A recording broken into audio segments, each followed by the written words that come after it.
video, gagawa tayo ng homemade ice cream. Ube and chocolate ice cream. Tara guys, samahan ninyo ako.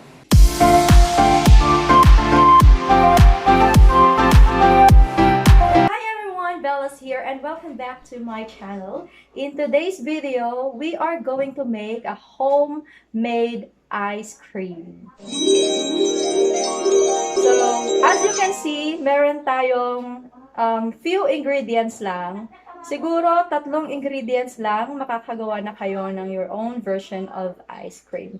Ang gagamitin ko ngayon guys is all-purpose cream. We have also Nestle cream here. And we have another Nestle cream. So, fan tayo ng Nestle cream. But this is not a sponsor, guys. And also, we will be using condensada ube. Because we are going to make ube ice cream for today. And guys, make sure na yung mga gagamitin nating ingredients ay chilled na.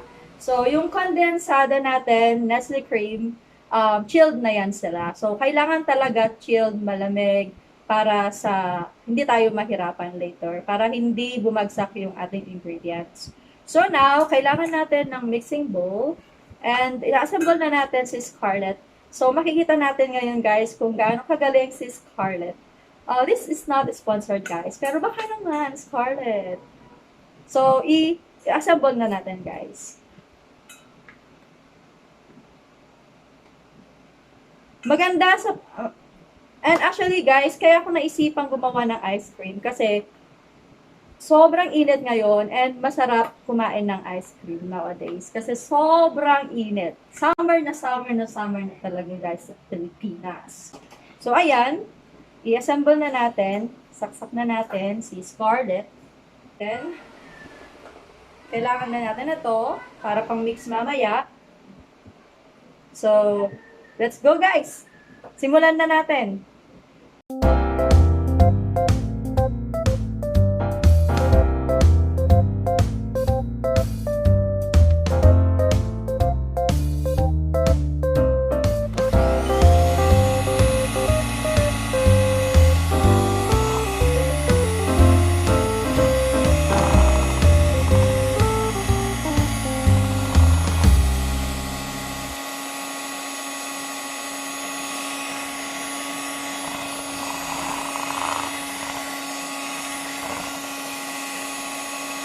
So, i-full ano natin siya, sagad natin sa number 7, guys. Yun guys, yung performance ng ating Scarlett hand mixer. Napakagaling talaga. There you go.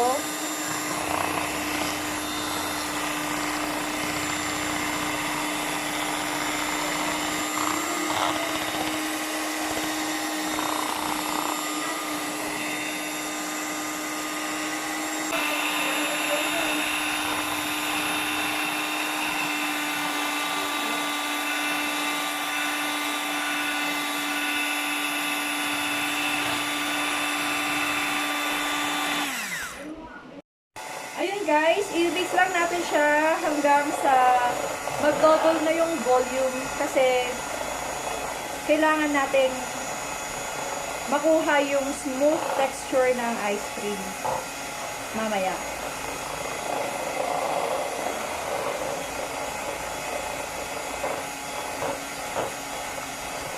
So far si Scarlett natin performing well. Ayan, number 7 natin siya.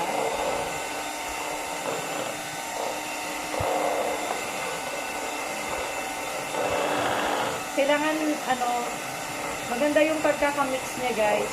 So, keep mixing lang.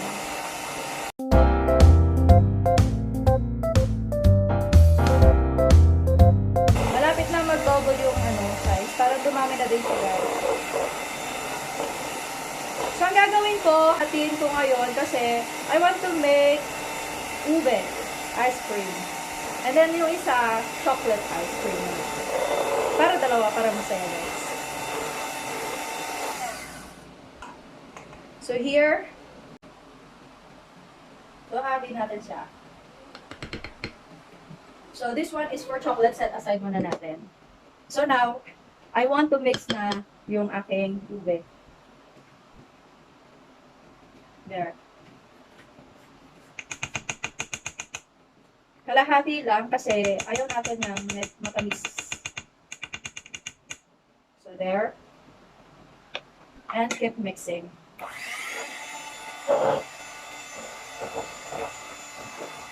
Oh, by the way, yung isa lalagay ko muna natin sa fridge kasi baka matunaw. Ang smooth na guys, ang smooth na yung texture niya. Pwede na to, pero kailangan, gusto ko pa kasi and tikman natin. Napaka-ube na niya guys. Ube ice cream na talaga siya. There. I-transfer na siya lahat natin mamaya guys.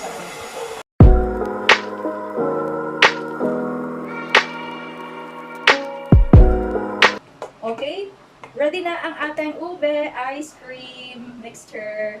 So, ilalagay ko siya ngayon dito guys kasi wala akong lalagyan na maganda. So, ilagay ko na lang siya dito. So, let's put this, set aside na natin itong mga kalat. There. So, here. Lagay na natin guys. Here.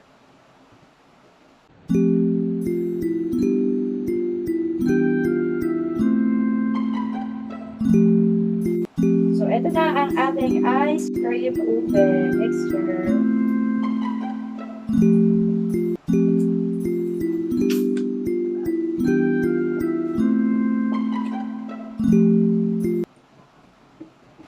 Ito na guys yung ating ube, ito na guys yung ating ube ice cream. So, nilagyan ko na lang siya ng design.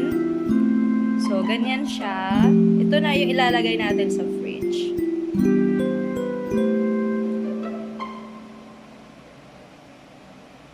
Lalagyan naman natin to ng condensed milk. Para naman to guys, doon sa ating chocolate ice cream. So, konting condense lang para hindi siya ganong gatamis. And, let's just mix it.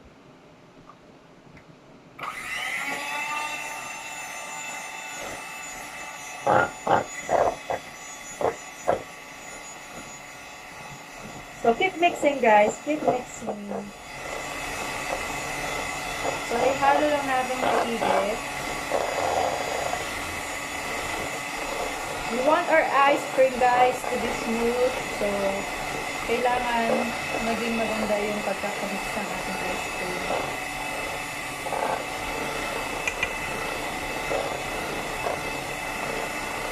Okay, let's put our mixture together na. Ito yung aking cocoa powder.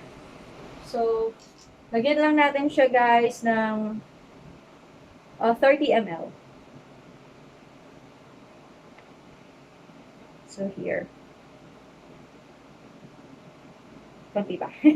Humirap pa. So, mix lang natin guys. So, ganito lang ang pang-mix. I-mix lang na lang natin. Hanggang sa ma-incorporate na lahat yung ating ingredient. Ang ating cocoa powder. So, guys, it's chocolatey.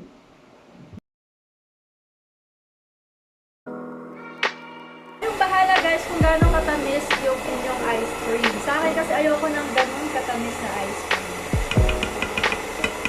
Super galing talaga nitong scarlet na to. In-order ko siya, guys, sa Shopee. And murang-mura lang siya. Siguro, nabili ko to ng mga 290 or 300. Parang gano'n. Nakalimutan ko rin. Pero, mura lang to. Alrighty. Oops. Alright. Tapos na ang ating chocolate mixture. So, na-transfer na natin siya, guys. Na-transfer na natin siya. So, lang natin lahat. Here. So, transfer na natin siya.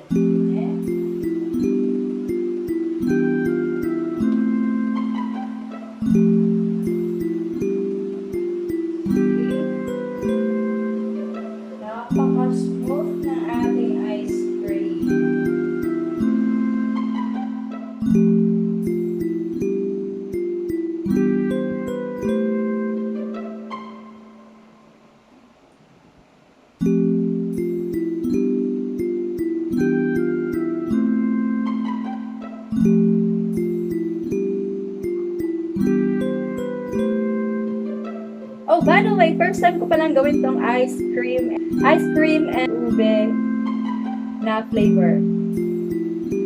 There you go. So, plain lang natin.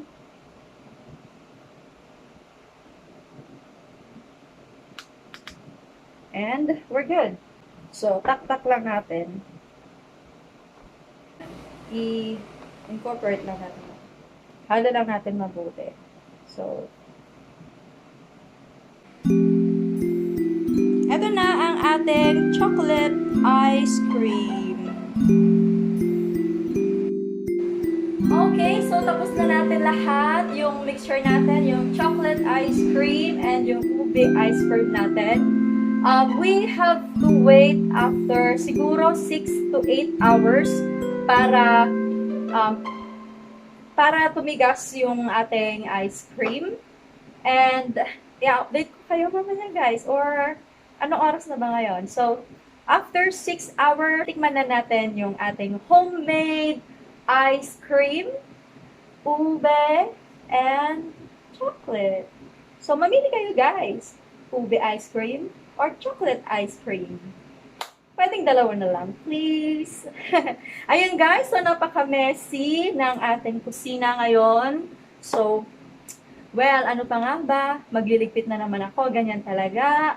Like this video. If you like this video, don't forget to hit the like button and also the subscribe button. See you guys! Goodbye! Happy summer! 6.5 hours later.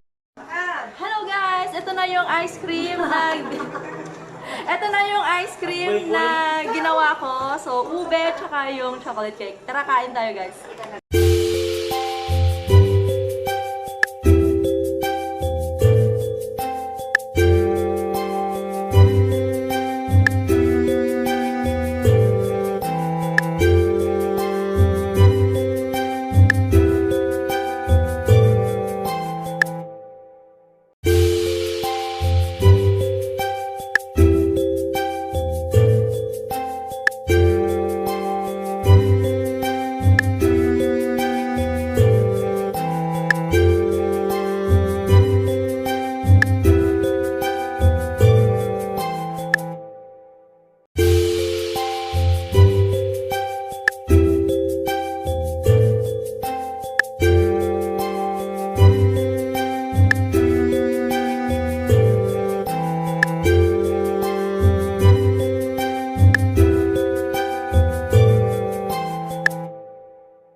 Thank you for watching guys. Please don't forget to like and subscribe.